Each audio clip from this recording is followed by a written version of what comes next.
Tak ada lagi yang meragukan Sumatera Barat sebagai daerah penghasil pelatih-pelatih terbaik dalam kancah sepak bola nasional. Sebut saja nama-nama besar seperti Suhatmam Imam, John Arwandi, Emral Abus, Jafri Sastra, Neil Baizer hingga Indra Syafri diakui sebagai maestro dalam urusan melatih pemain sepak bola. Yang terbaru ada nama Alex Aldayudi. Siapa sangka alumni pendidikan kepelatihan olahraga Universitas Negeri Padang ini dipercaya menjadi pelatih fisik Timnas Under-19 di bawah pelatih kepala saat ini Shin Tae-yong. Yang paling membanggakan adalah meskipun masih tergolong pelatih muda, Alex sudah berhasil meraih gelar doktor bidang kepelatihan olahraga dari Universitas Negeri Jakarta pada tahun 2017 lalu. Simak wawancara eksklusif Lensa Bola Minang 1 Alex Aldayudi bersama reporter Minang 1 Rivo Septian dan juru kamera Muhammad Reza.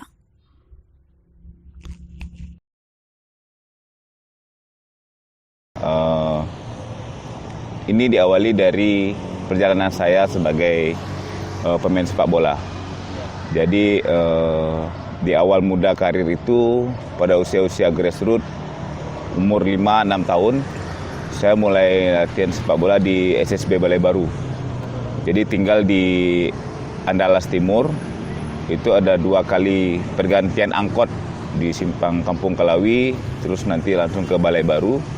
Di sanalah saya mulai meniti karir untuk menempuh perjalanan panjang ini di sepak bola.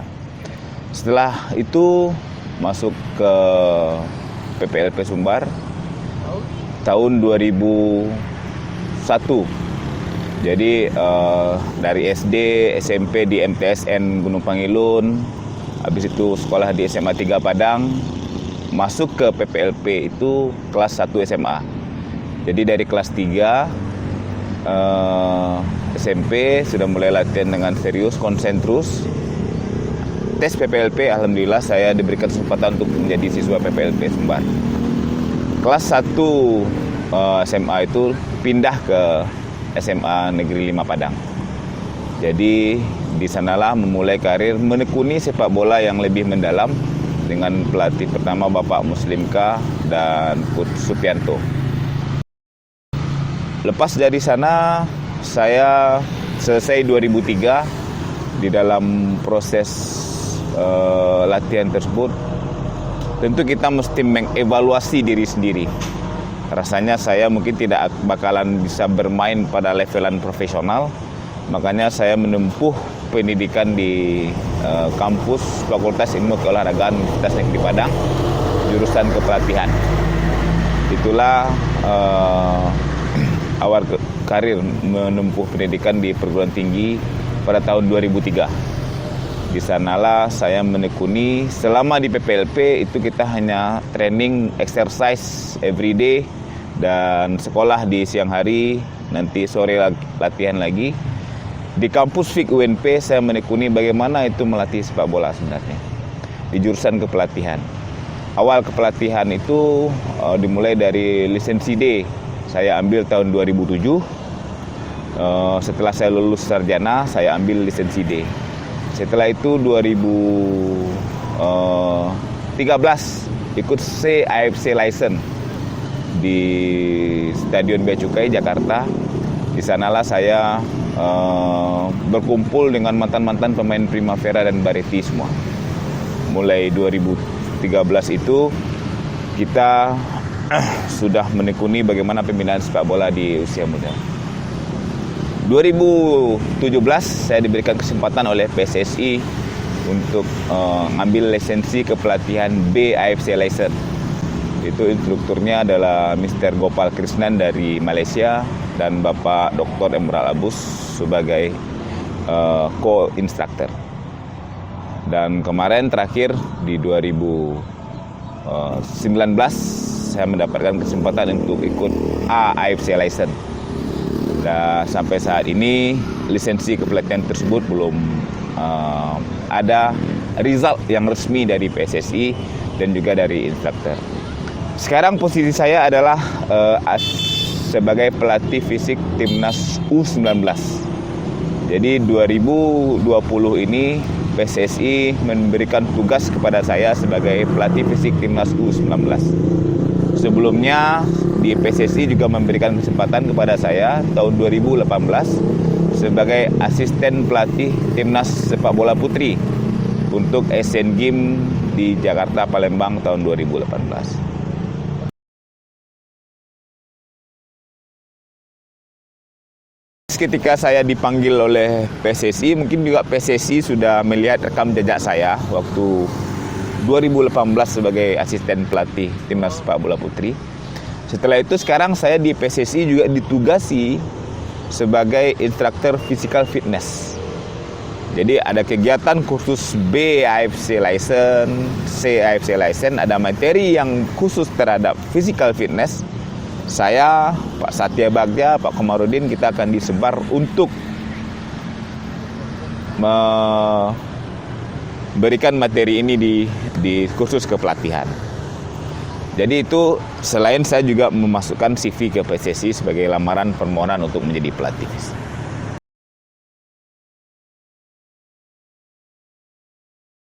Oke, ketika kita menekuni sebuah hal yang akan menjadi topangan hidup di masa yang akan datang, ada dua hal kalau di dalam sepak bola itu, sebagai pemain profesional dan sebagai pelatih profesional. Nah, di dalam proses usia golden age itu, masa-masa kita dari remaja usia 15 sampai 19 tahun, itu masa-masa di mana kita merupakan batu loncatan untuk menjadi pemain profesional. Karena pada usia-usia 18-19 tahun itu sudah ada kelihatan apakah ini nanti akan menjadi pemain profesional, apakah dia nanti ini hanya pemain sekelas amatir saja. Jadi para pelatih usia muda sekarang mestinya harus bisa menilai diri sendiri, mengassess diri sendiri, memberikan penilaian terhadap apa yang dia proses selama dia latihan di usia muda tersebut. Oh, saya nih akan menjadi pemain profesional nantinya. Oh, ini saya nanti akan menjadi mungkin hanya pemain amatir. Selama proses saya di PPLP tersebut, saya menilai diri saya sendiri. Beberapa kali saya coba untuk ikut di seleksi di tim profesional, saya tidak bisa diterima di hal tersebut. Makanya saya evaluasi diri, saya mesti harus segera beralih menjadi seorang pelatih yang betul-betul memahami tentang bagaimana latihan yang telah saya jalani selama saya di usia muda. Jadi di dalam hal ini, lepas saya SMA itu sudah saya putuskan. Oh, berarti saya mesti harus segera untuk beralih profesi dari seorang pemain, cita-cita menjadi pemain profesional, menjadi seorang pelatih profesional.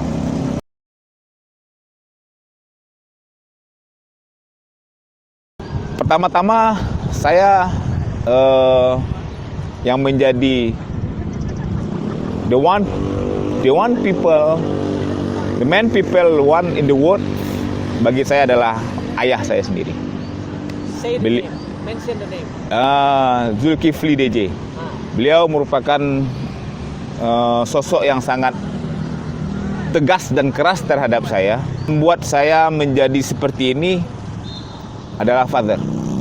Beliau yang terus mengarahkan saya selama saya sekolah, saya ngambil jurusan kepelatihan, saya terus melatih. Tetapi 2011 beliau pass away. Oh, sorry. Don't worry. Tetapi fase-fase tersebut selama saya menjadi besar karena beliau.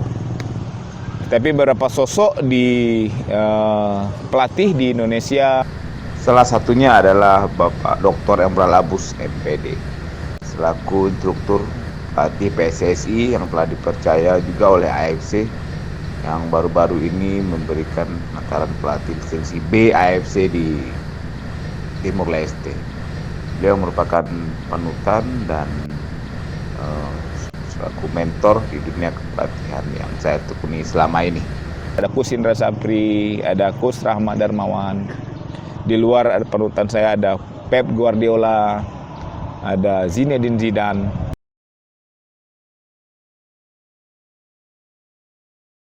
Oke, masalah coaching itu adalah experience and science. Jadi di dalam melatih itu bagaimana kita, pengalaman kita sebagai pemain, dan bagaimana penambahan knowledge terhadap ilmu pengetahuan sepak bola yang terbaru. Jadi di dalam proses melatih itu experience sangat penting. Tetapi experience yang diminta di sini, persyaratan sebagai pelatih yang bagus itu tidak mesti harus menjadi pemain profesional atau pemain nasional sekalipun. Karena masalah melatih itu adalah masalah transfer knowledge, adalah memindahkan ilmu pengetahuan dari apa yang dia alami sebagai pengalaman sebagai pemain, dan ilmu pengetahuan yang dia dapat itu yang akan dia transfer kepada para pemain. Jadi kalau dia sudah pemain hebat dan juga memiliki knowledge dan science serta art dalam memberikan latihan tersebut, makanya ini akan sangat merupakan bonus yang luar biasa bagi pemain yang akan menerima dia sebagai atlet dari pelatih tersebut. Tetapi kalau ada pelatih yang hanya biasa saja waktu saat dia bermain sepak bola, tetapi dia memiliki seni dan ilmu pengetahuan yang bagus dalam mentransfer knowledge ini, makanya dia akan sukses pada klub atau tempat dia melatih di masa yang akan datang.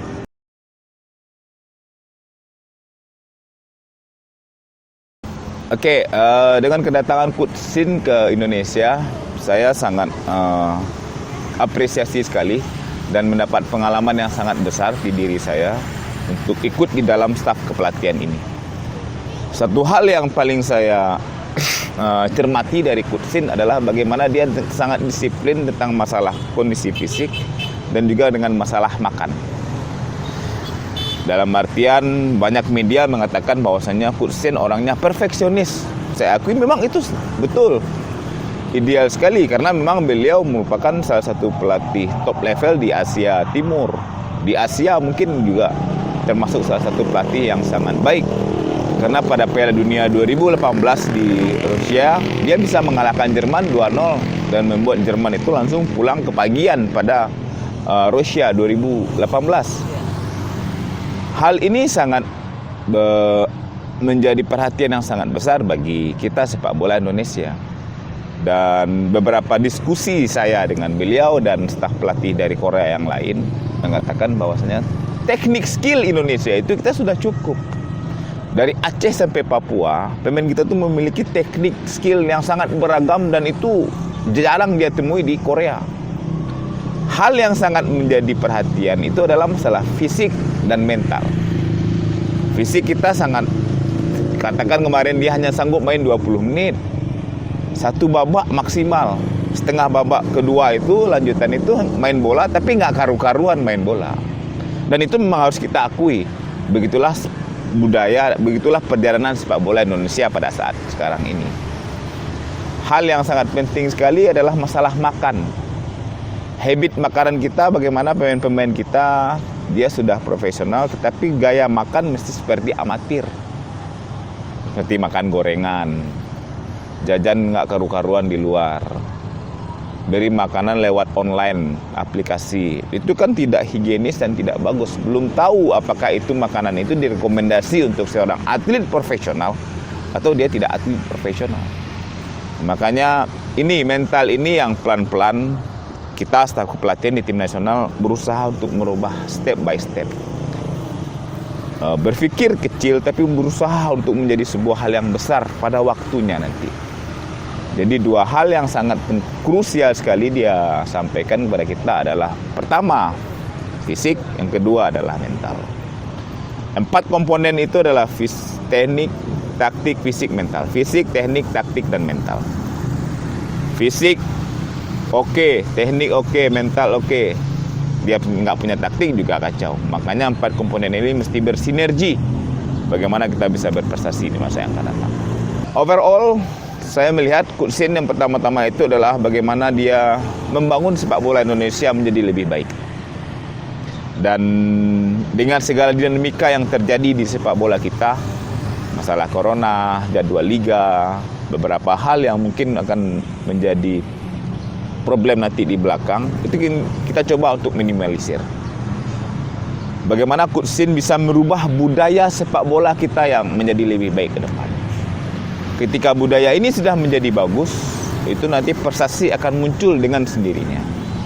Ketika saya waktu TC di Thailand, saya berdebat dengan physical fitness coach dari Korea, saya katakan ini latihan 3 kali sehari, nggak kebanyakan.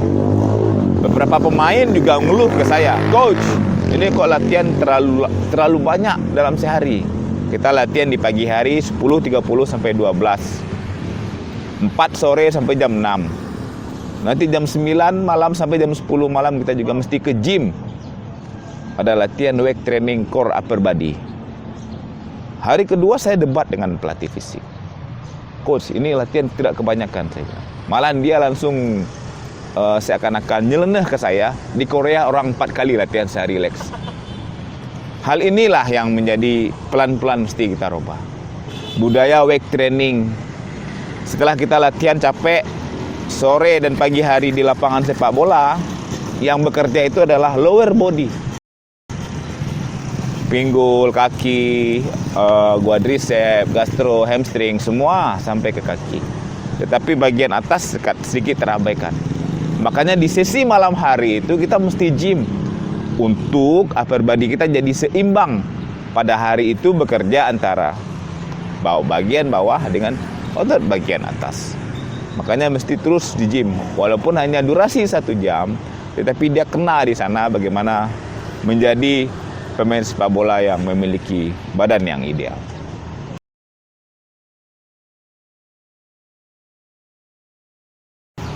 Banyak hal yang mesti kita pikirkan terhadap sepak bola Indonesia dini. Di Indonesia pada umumnya, khususnya di Sumatera Barat, bagaimana hasil dari sepak bola usia dini itu bukan result, bukan membawa piala, bukan membawa kita mesti juara. Piala itu bonus saja. Saya katakan kembali bahwasanya medal piala itu bonus untuk pembinaan usia dini. Tapi hal yang paling penting adalah bagaimana pelatih, coach, edukator itu memberikan proses latihan yang baik dan benar kepada para pemain kita. Fase per fase itu FIFA sudah mengatur. Ada fun phase, ada foundation phase, ada fase youth, ada final youth. Itu semuanya ada kurikulum yang membatasi para pelatih untuk memberikan materi latihan kepada para pemain. Jadi saya berharap pada para pelatih yang ada di Sumatera Barat untuk berkumpul ya minimal 1 day 1 month. 1 hari sharing, 1 hari dalam sebulan kita kumpul, kita panggil instruktur-instruktur yang expert. Sumatera Barat banyak sekali pro license, banyak sekali instruktur yang ada di kita. Tetapi fase pengembangan grassroots mesti kita bersamakan dan mesti kita sering berkumpul untuk bisa kita sharing knowledge untuk perkembangan sepak bola kita di usia muda.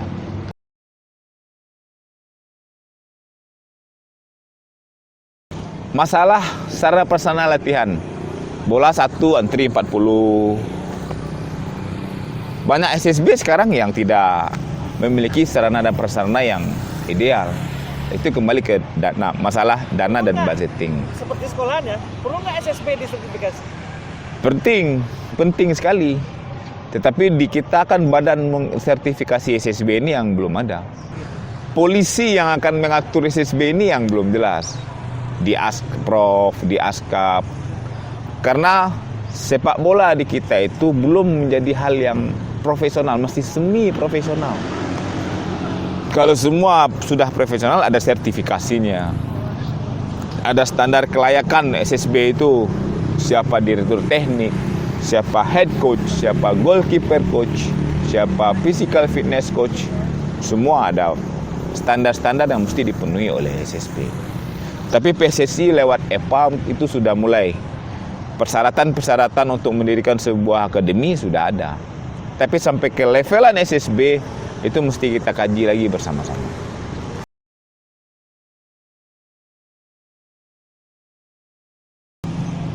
Pola pikir seperti ini yang mesti harus kita kikis. Tidak cukup hanya sebagai mantan pemain sepak bola kita sudah penuh dengan semua hal yang kita dapat waktu kita main, itu kita transfer. Belum tentu. Karena keadaan waktu kita dilatih dengan keadaan sekarang, waktu pemain di usia muda yang kita dapatkan itu sudah jauh berkembang pesat. Zaman itu sudah berubah. Makanya perkembangan zaman itu mesti kita harus hadapi. Football Pass Kita mesti apresiasi. Football today must be learned. Kita mesti belajar. Football di masa yang akan datang, football future must be anticipate. Kita antisipasi perkembangannya supaya kita tidak tergiling dari perkembangan sepak bola itu. Kuliah bahasa Inggris ya, past, present, future ya. Past, present, and future. Supaya kita tidak tergiling dari perkembangan sepak bola itu sendiri.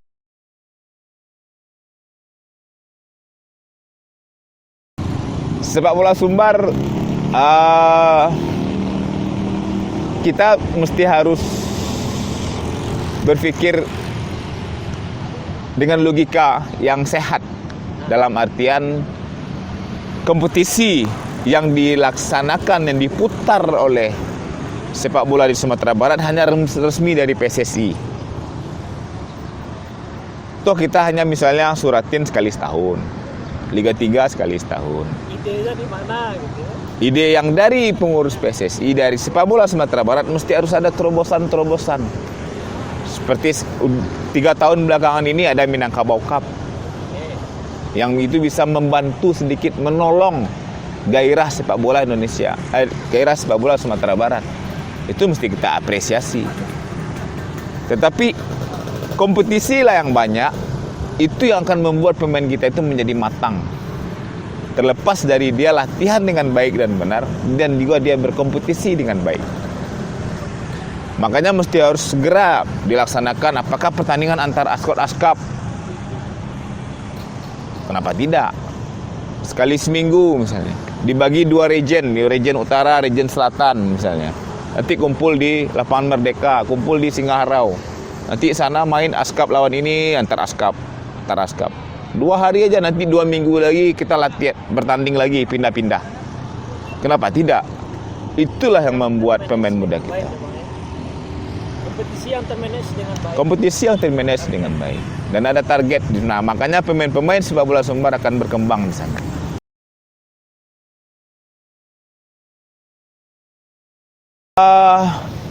Walaupun saya di dalam ada pelatih fisik sepak bola U19, tetapi pemain timnas U19 dari Sumbar nggak ada ya. Inilah sepak bola kita.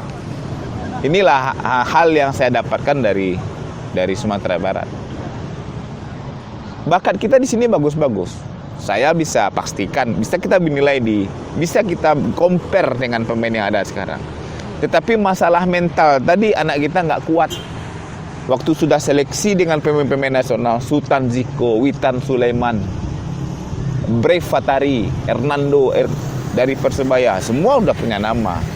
Tapi kita ini disuguhkan masuk ke dalam sini, itu pemain kita jadi nggak kuat. Receive the ball nggak bagus, passing juga nggak akurat. Itu hal-hal yang sangat berat. Dribbling melewati orang nggak bisa. Ya? Langsung low baterai. Karena mental ini nggak ditepa dengan baik, kompetisi yang baik dan terstruktur. Selain hanya dari kompetisi PSSI pusat, kita di Sumatera Barat mesti melaksanakan kompetisi yang ada di lingkungan Asprof PSSI Sumatera Barat. Sekarang baru mulai Asprof PSSI Kota Padang melaksanakan kompetisi Liga Askot antar klub, tapi sayang umurnya di sini bebas usia, mesti harus dibatasi. Walaupun ada 3 atau 5 orang kelompok umur yang di bawah yang dia masukkan, tetapi itu kurang menolong untuk perkembangan sepak bola Indonesia ke depan. Batasan umur nanti ada umur 40 main, umur 35. Itu mau dibawa kemana juga.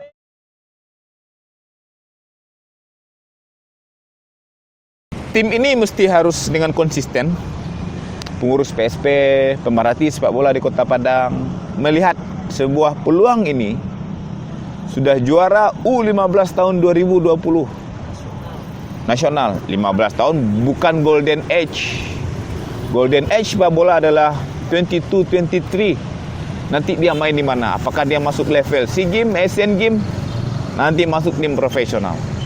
Ada masa yang sangat panjang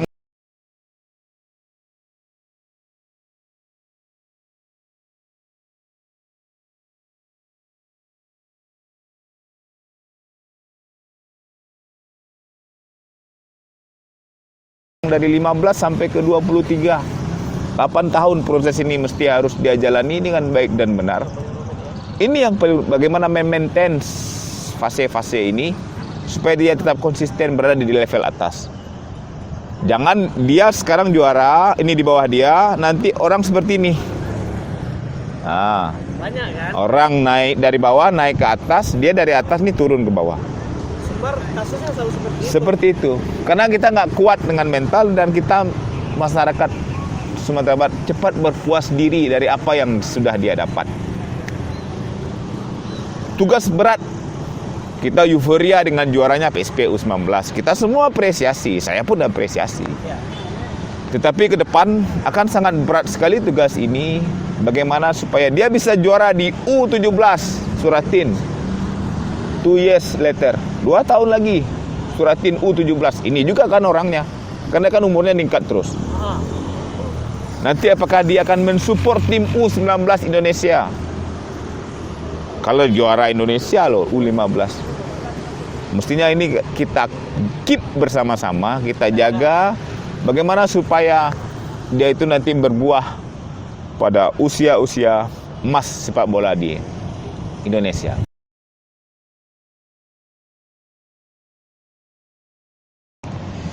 Target pribadi 2020 pertama-tama memberikan yang terbaik untuk sepak bola Indonesia.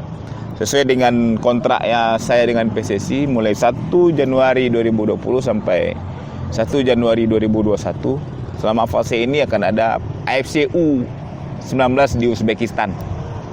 Final Piala AFC U19. Karena kemarin ada kualifikasi di tahun 2019 dan berikan hasil yang terbaik.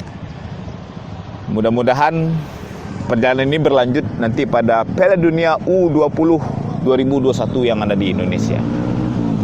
Sementara itu dulu, step by step dan slow but sure. Ada kan niatan buat latih timnas?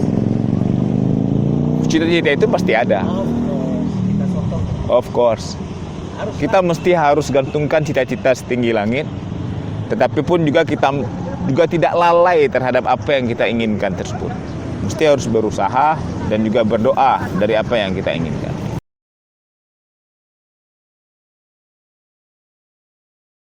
Saya berpesan mungkin sama dengan seiring dan seirama dengan staf pelatih kita di tim nasional sekarang adalah 3 hal penting. Training, nutrition, recovery. Training adalah latihan-latihan. Hari-hari ini mesti latihan. Nggak ada bolong hari ini tanpa latihan. Minimally one day one training.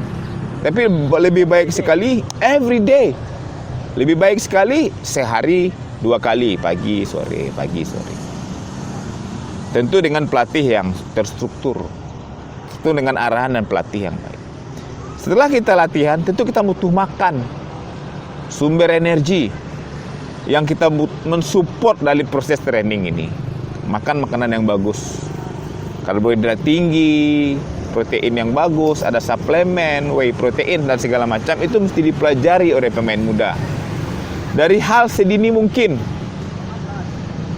Jadi kalau saya sudah ngomong dengan pelatih di Malaysia, di Singapura. Kenapa habit pemain muda di sana adalah bagus? Karena di sana waktu sekolah menengah atas itu ada mata pelajaran pengantar sport science. Jadi overall masuk ke kurikulum, overall pengantar sport science. Sport science. Sport science itu di sana ada masalah nutrisi, ada masalah training, ada masalah recovery, ada masalah attitude. Di sana semua sport science masuk. Jadi masalah nutrisi ini sangat penting. Ketika kita latihan pagi dan sore, energi semua habis. Makanya akan diganti oleh nutrisi ini. Yang ketiga adalah hal yang sangat penting sekali adalah recovery. Minimal 8 jam sehari kita mesti istirahat. Di tidur malam. Karena tidur malam itu tidak bisa digantikan pada tidur di siang hari. Selanjutnya juga recovery ini berkaitan juga dengan masalah habit kebiasaan anak zaman now. Masalah gadget, Main PUBG lah, main ini, main itu, segala macam. Ya? Ini yang mengganggu dari proses recovery itu sendiri. Ketika mulai jam 9 sudah tidur, masih pegang gadget, jam 11, setengah 12 baru tidur. Nanti jam 5 sudah bangun subuh, baru 6 jam tidur. Latihan yang berat itu yang kita mesti kompensasinya dari makan dan recovery tidak cukup. Kalau terlalu banyak juga kita bermain gadget. Zaman sekarang ini gadget perlu, tapi kita mesti harus bijak menggunakan gadget itu sendiri. Minang 1, Minangkabau, Sabananyo.